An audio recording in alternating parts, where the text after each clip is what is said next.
And welcome back to another episode of The Credit Authority. Once again, I am your host, Rhonda Kulch, and I am so glad that you joined us today. I say it all the time. I know everybody gets annoyed. I love my job because I get to spend time with amazing people. And today's guest is no different. I am with my friend, Amish Diaz, and Amrish was just named Lender of the Year at the first annual Gatsby Awards. So excited that Thank first you. of all, that you won. Second of Yep, all, that we're finally doing this I because know. we've spoken together before, Yeah.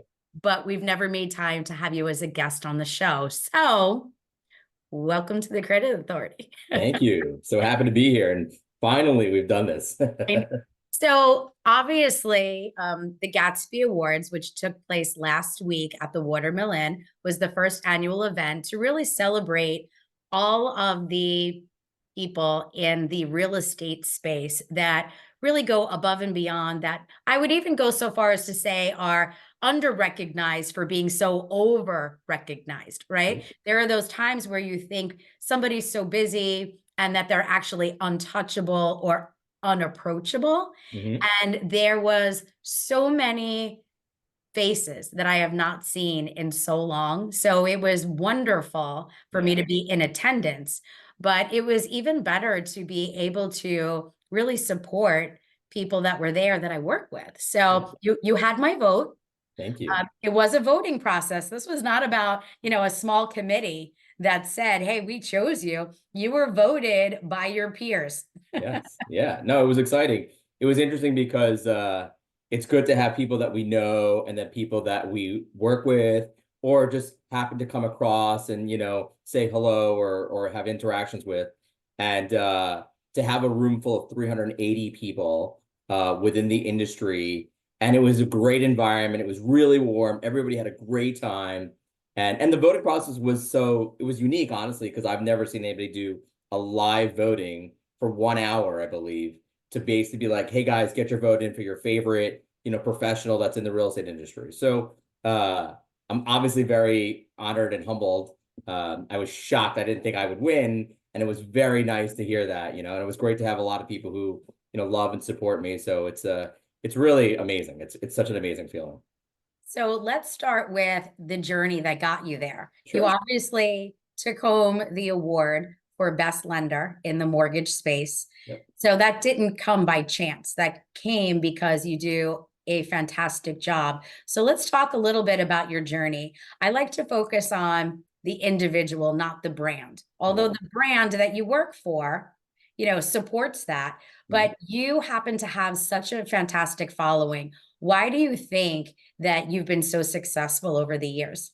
So it's a good question. I mean, I think that, you know, individuals actually would make the business, right? People say that people like something like themselves, right? Something about them that basically attract each other. It's energy, it's persona, it's, kind of what they bring to the table. In my profession in the mortgage business, I kind of say like everybody can do a mortgage, but it's not how well they do it. It's what that counts, that how they, be able to portray themselves as a professional and how good they do a mortgage application. So, for me, like I feel like I bring a lot to the table. There's a lot of personality qualities, professionalism, constant communication. I find myself somewhat funny and personable. I always kind of crack the joke. I'm like, hey, my name is Amrish. Think of the phrase "I'm rich," which I'm not. That's how you remember my first name, and it's usually like a great, like bring down the walls type situation. So, a lot of my business is contributed to, myself, like me, and how I've been able to bring personality to the table, and obviously along with like great follow through, great conversations, building relationships, which is a big key to our business. I kind of say like whether you're a doctor or you're a lawyer or you're a famous radio host, it's personality and it's relationships. That's why people like doing business with them. There's been so much change in the market over the last few years, and I've watched single-handedly people phase out of the industry Yeah. because they couldn't support, unfortunately, support themselves with those changes. Mhm. How has it been for you to try to go after making new relationships? Because it's like you're starting all over again every time. That's a great question. I actually love new relationships. I try to get new relationships just because like I think that, it's kind of like dating. You're getting to know somebody, you're getting to feel if there's good chemistry. And so I enjoy actually building new relationships and kind of like, almost reinventing the wheel of explaining what I'm good at and why I'm really great for working together and why this is a strong business relationship.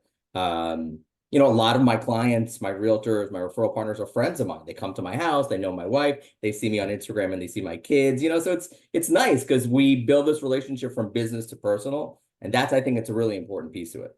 I still to this day work with people that I met when I first engaged in the industry. Yeah. And they've watched my kids grow up. And, even at the Gatsby Awards, I took my 25-year-old, he's in the insurance industry, and I took him with me to the event.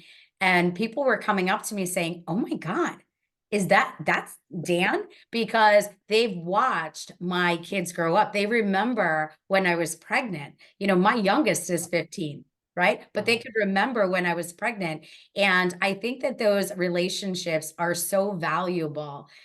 It really keeps us connected. And I know, talk about connected. I do see you on social media. How do you feel about putting yourself out there to people that may not know you, but that's a way to get them to kind of engage?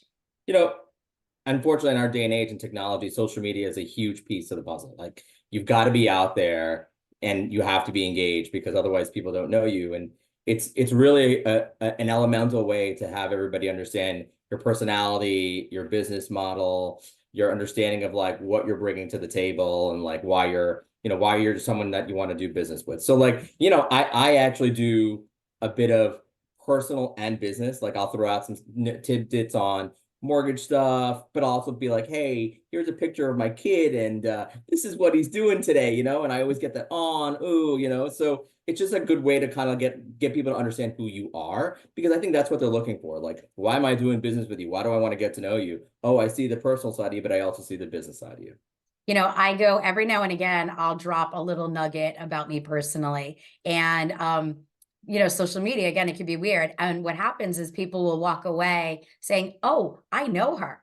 And I'll say, and it just sometimes it's uncomfortable because Yeah, people will pick up on, especially if they're a follower, things that you're doing, and they do get connected to you. yeah. And I think it's just a true funny story. There's a mutual friend. I'll just say who it is. His name's Pete Grosso, that a Mm. lot of people, know and they admire in the real estate space.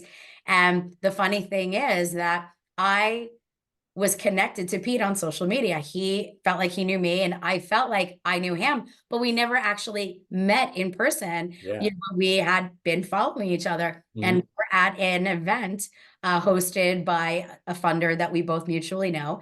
And I went up to him, I'm like, "Pete," and he's like, "Yeah." I'm like, "Yeah, we're friends on Facebook." Like it was this weird dynamic. But, fast forward, it was the fact that I felt like I knew him that allowed it to be where I could really engage in conversation and not feel like a female stalker. Yeah. Yeah. Because sometimes it's like a little weird too, where you wait for, that particular connection. Yeah. So we know that the mortgage industry has been a little crazy, but for the sake of time for today, do you have any last minute advice for somebody that might be looking at either purchasing or refinancing? Anybody who's looking to purchase or refinance, don't sit on the sidelines and wait to expect for rates to hit 3%, 2%. Act now. Because if rates go down, what's going to happen is there's going to be a flurry of buyers and you're going to compete with more people to have to spend more money on a house. So for those people that are saying, hey, let me wait for those 2% rates or let me wait for rates to drop, don't do it. Get in now while there's opportunity. And if rates go down, that's an opportunity to refinance. I love it. So once again, we are speaking with my friend Amrish Diaz, who was the winner of the Lender of the Year at the Gatsby Awards. Yeah. If somebody wants to contact you, how do they reach out to you? You can reach me on my cell phone, 516-860-6238, or you can email me. My first name is AMRISH.Diaz, DIAS, at cardinalfinancial.com. I love it. Well, thank you so much for joining us Thank today. you so Stay much. tuned, getting you information for next week's episode.